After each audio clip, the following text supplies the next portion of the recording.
খালি যাওয়ার পথে আমরা গৌর নদীতে জুমার নামাজ আদায় করলাম।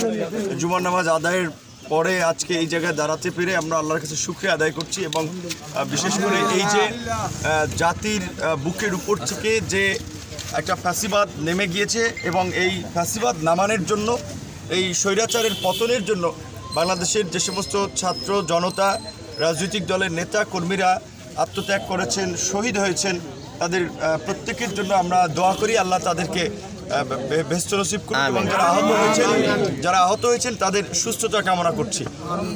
আমি এই আন্দোলনে 18ই জুলাই গ্রেপ্তার হওয়ার পরে 2 দফায় 10 দিন রিমান্ডে ছিলাম। দ্বিতীয় দফার রিমান্ডে 1 আগস্ট। আসলে এই বিষয়টি ছিল যে আপনার আদালতের আদালতের যে হাজতখানা থাকে, হাজতখানা থেকে কোর্টে তোলার সময় তখন সাংবাদিকরা আমার কাছে জানতে চেয়েছিল যে পরিস্থিতি নিয়ে কিছু বলার জন্য। সেই সময় আমি বলেছিলাম যে সামগ্রিক প্রেক্ষাপটে আমার কাছে তখনই মনে হয়েছিল যে সরকার যে কোনো সময় পতন হয়ে যাবে, কারণ প্রশাসনের মধ্যে আমি ইন্টারনাল কনফ্লিক্ট দেখতে পাচ্ছিলাম এবং প্রশাসনের বিভিন্ন পর্যায়ের লোকজনের মধ্যে একটা অস্থিরতা, প্লাস হচ্ছে যেইভাবে নির্বিচারে আপনার শান্তিপূর্ণ মিছিল সমাবেশে গুলি চালাচ্ছিল।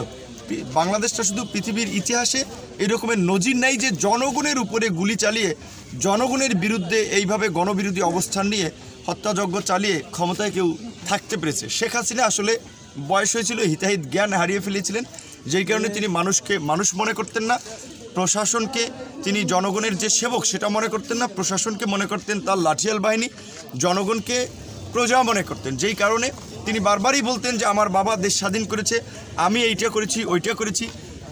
জনগণের টাকায় ভ্যাট ট্যাক্সের পয়সায় উন্নয়নমূলক কর্মকাণ্ড করেছে, কিন্তু বলতো তারা করেছে।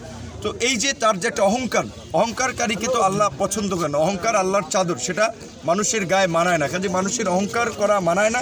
শেখ হাসিনা অহংকার করেছিল এবং অহংকারের ফলেই তার পতন হয়েছে। শেখ হাসিনা জনগণের উপর অন্যায় অবিচার অত্যাচার করেছিল, তার পতন হয়েছিল। এখন শেখ হাসিনার পতন পরবর্তীতে সমগ্র মানুষের প্রত্যাশা এই দেশ এখন নতুনভাবে চলবে, একটা নতুন রাজনীতি এখানে তৈরি হবে এবং সেখানে তরুণরা নেতৃত্ব দেবে। যেই তরুণরা বুকের তাজা রক্ত দিয়ে রাজপথে দাঁড়িয়েছে, প্রতিরোধ গড়ে ফ্যাসিবাদকে বিদায় করেছে, সেই তরুণদের হাতেই আগামীর বাংলাদেশ গড়ে উঠতে হবে। সেই তরুণদের হাতেই এই দেশ নিরাপদ, এই দেশের মানুষ নিরাপদ।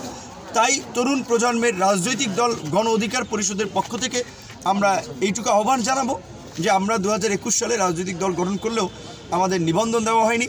এখন আমাদের নিবন্ধন দেওয়া হয়েছে। সারা বাংলাদেশের ইউনিয়ন পর্যায় থেকে শুরু করে জেলা, উপজেলা, পৌরসভা, সিটি কর্পোরেশন সমস্ত জায়গায় তরুণদের নেতৃত্বে আগামীতে জনপ্রতিনিধি হবে, তরুণরা নির্বাচিত হবে। সেই জন্য তরুণদেরকেও জনগণের পালস বুঝে, শুধুমাত্র তরুণ না, সর্বস্তরের জনগণের পালস বুঝে কাজ করতে হবে। আওয়ামী লীগের, ছাত্রলীগ, যুবলীগ, বিভিন্ন লীগের যে দাপট ছিল, তাদের দাপটে এলাকার লোকজন অস্থির ছিল, স্বস্তিতে ছিল না। চাঁদাবাজি, টেন্ডারবাজি, দখল, মানুষের উপরে নির্যাতন, নিপীড়ন। আজকের যারা তরুণ প্রজন্মের, যারা নতুন রাজনীতি করতে চান, বাংলাদেশকে নতুনভাবে দেখতে চান, তাদেরকে এই চাঁদাবাজি, মাদক, দুর্নীতি, দুঃশাসনের বিরুদ্ধে দাঁড়াতে হবে, এর বিরুদ্ধে প্রতিবাদ করতে হবে এবং মানুষের স্বস্তি ফিরিয়ে আনার জন্য, মানুষের কল্যাণের জন্য মানুষের পাশে দাঁড়াতে হবে। যদি আমাদের এই তরুণ বন্ধুরা গণ অধিকার পরিষদ এবং গণ অধিকার পরিষদের যে অঙ্গ সংগঠন ছাত্র যুব শ্রমিক অধিকার পরিষদের বন্ধুরা এটা উপলব্ধি করতে পারে এবং সেইভাবে মানুষের জন্য কাজ করতে পারে, আমার বিশ্বাস তাদেরকে মানুষ অ্যাকসেপ্ট করবে এবং এই গণ অধিকার পরিষদ আগামীতে ইনশাআল্লাহ বাংলাদেশের নেতৃত্ব দেবে।